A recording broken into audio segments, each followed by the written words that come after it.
Good morning learning કેમ છો મારા ચેમ્પિયન્સ દોસ્તો? આજે એનટીએ દ્વારા નીટની એક્ઝામની થોડી ઘણી વાતચીત થઈ ગઈ છે. તો જેમ JEE એક્ઝામ માટે તમે ખૂબ સરસ તૈયારી કરી છે, એનું ફોર્મ અને રજીસ્ટ્રેશન બી તમે કરી કાઢ્યું છે, તો એમ બાયોલોજીના વિદ્યાર્થીઓ જેને નીટ આપવાની છે એ પાછા ના પડે.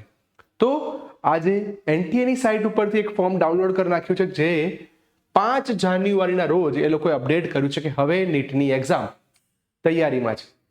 આ એટલા માટે કહી રહ્યો છું કે ઘણા બધા વિદ્યાર્થી અમારી સાથે જોડાયેલા છે. એ લોકોએ કેટલીક ભૂલો કરી છે JEE ના ફોર્મ ભરવાની અંદર. કઈ કઈ ભૂલો થાય છે? 1, ફોટો જૂનો મૂકી દીધો હોય. 2, એડ્રેસ ખોટું હોય. નંબર 3, ક્યાંક એ લોકોએ જૂના એડ્રેસ લખેલા હશે, ક્યાંક એમને બાયોમેટ્રિક્સમાં ભૂલ પડતી હોય, SC/ST કેટેગરીમાં આવતા હોય તો એમની ક્યાંક કંઈક ભૂલ હોય. તો બધા વિદ્યાર્થીઓ માટે બેટા આજે એનટીએ દ્વારા નીટની એક્ઝામમાં શું ધ્યાન રાખવું એના વિશે ડિસ્કસ થયું છે. તો પહેલી વસ્તુ, તમારું આધાર કાર્ડ બેટા અપડેટ હોવું જોઈએ. ધ્યાનથી સાંભળજો, જો તમારું આધાર કાર્ડ અપડેટ નહીં હોય તો પહેલી તમારે ભૂલ પડી શકે છે.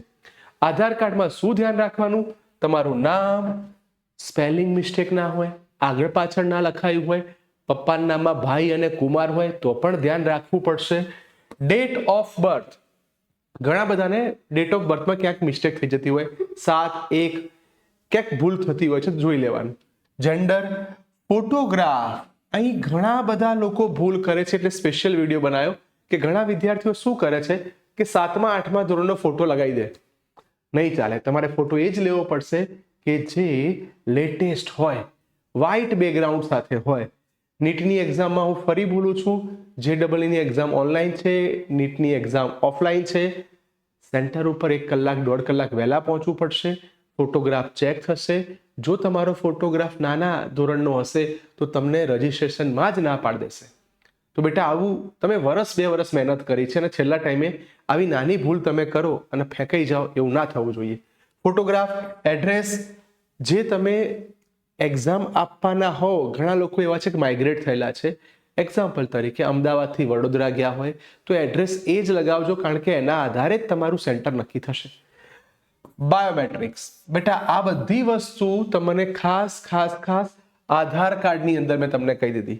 આ એટલા માટે સમજાવું હતું કારણ કે આધાર કાર્ડમાં જો ભૂલ હશે તો તમારે જે નીટનું ફોર્મ ભરવાનું છે એમાં મુશ્કેલ આવી શકશે. નેક્સ્ટ, આ સિવાય બેટા તમે બીજું શું ધ્યાન રાખી શકો છો?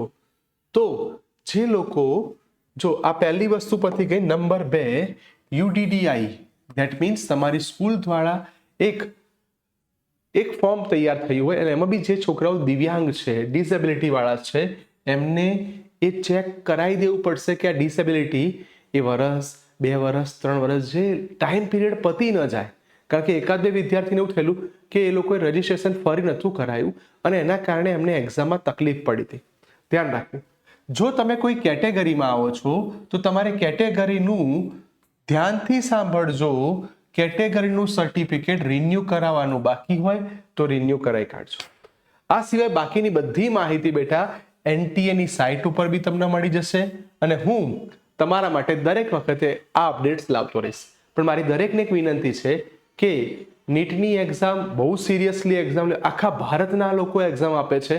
તમારી નાની ઘણી ભૂલ એ એક્ઝામના સેન્ટરે જાઓ એટલે ખબર પડે કે આપણું ફોર્મ કેન્સલ છે. તો આ બધું ધ્યાન રાખવું.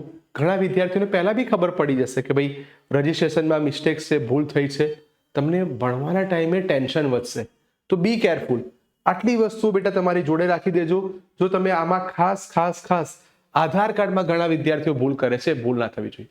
આ સિવાય બીજી અપડેટ આવશે, હું તમને આપતો રહીશ. પણ હા, આ દરેક વિદ્યાર્થી સુધી પહોંચાડો, કારણ કે JEE ઘણાએ લોચા માર્યા છે.